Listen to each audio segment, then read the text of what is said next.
বিএনপির ভারপ্রাপ্ত চেয়ারম্যান জনাব তারেক রহমানের ঘোষিত ৩১ দফা বাস্তবায়নের লক্ষ্যে পটিয়া পৌরসভার ৯ নং ওয়ার্ড বিএনপি ও অঙ্গ সংগঠনের কর্মী সমাবেশ। ৯ নং ওয়ার্ড বিএনপির সাধারণ সম্পাদক মোহাম্মদ মিজানুর রহমানের সঞ্চালনায় ৯ নং ওয়ার্ড বিএনপি সভাপতি জনাব জসিমউদ্দিন মোল্ল এর সভাপতিত্বে অনুষ্ঠিত হয়েছে। প্রধান অতিথি হিসেবে উপস্থিত ছিলেন পটিয়া পৌরসভার বিএনপির আহ্বায়ক আলহাজ নুরুল ইসলাম সওদাগর। এই সময় অনুষ্ঠানে প্রধান বক্তা হিসেবে বক্তব্য প্রদান করেছেন পটিয়া পৌরসভার বিএনপির সদস্য সচিব গাজী আবু তাহের। এ সময় উপস্থিত ছিলেন চট্টগ্রাম দক্ষিণ জেলা বিএনপির সাবেক সিনিয়র যুগ্ম আহ্বায়ক আলহাজ এনামুল হক এনাম এবং পটিয়া উপজেলা বিএনপির সদস্য সচিব খুরশেদ আলম। বিশেষ অতিথি হিসেবে উপস্থিত ছিলেন পটিয়া পৌরসভার বিএনপির সিনিয়র যুগ্ম আহ্বায়ক মোহাম্মদ আবুল ফয়েজ, পটিয়া পৌরসভা বিএনপির যুগ্ম আহ্বায়ক মোহাম্মদ তাওহিদুল আলম, মোহাম্মদ আবুল কাশেম, মোহাম্মদ আব্দুল মাহবুব। আরও উপস্থিত ছিলেন চট্টগ্রাম দক্ষিণ জেলা যুব দলের সিনিয়র সহসভাপতি মোহাম্মদ শাহজাহান চৌধুরী, মোহাম্মদ নাসির উদ্দিন,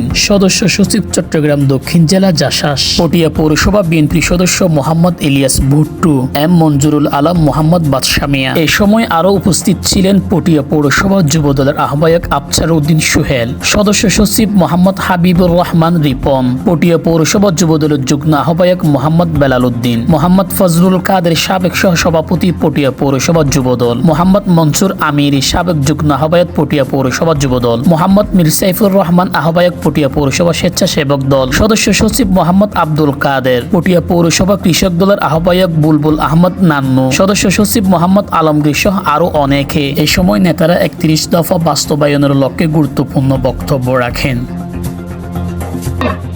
খেলা হবে আর খেলা মাঠে আসুন না, মাঠে আসুন। তুমি সব পান্ডার আমরা তুমি মাঠে নামছি, তুমি তো বলা গেছো দেশের যতগুলো বৈষম্য বিরোধী আন্দোলন হয়েছে সেই সব বৈষম্য বিরোধী আন্দোলনে নেতৃত্ব দিয়েছে বাংলাদেশ জাতীয়তাবাদী দল, জাতীয় দলের প্রতিষ্ঠাতা জিয়াউর রহমান, বেগম খালেদা জিয়া, তারেক রহমান। তারেক একটি ব্যাখ্যা আমি আপনাদের কাছে করতে চাই। পাকিস্তান বাংলাদেশের যে বৈষম্যের কারণে ৭১ সালে যে মুক্তিযুদ্ধ হয়েছিল সেই মুক্তিযুদ্ধের ঘোষণা দিয়েছেন বিএনপির প্রতিষ্ঠাতা শহীদ রাষ্ট্রপতি জিয়াউর রহমান।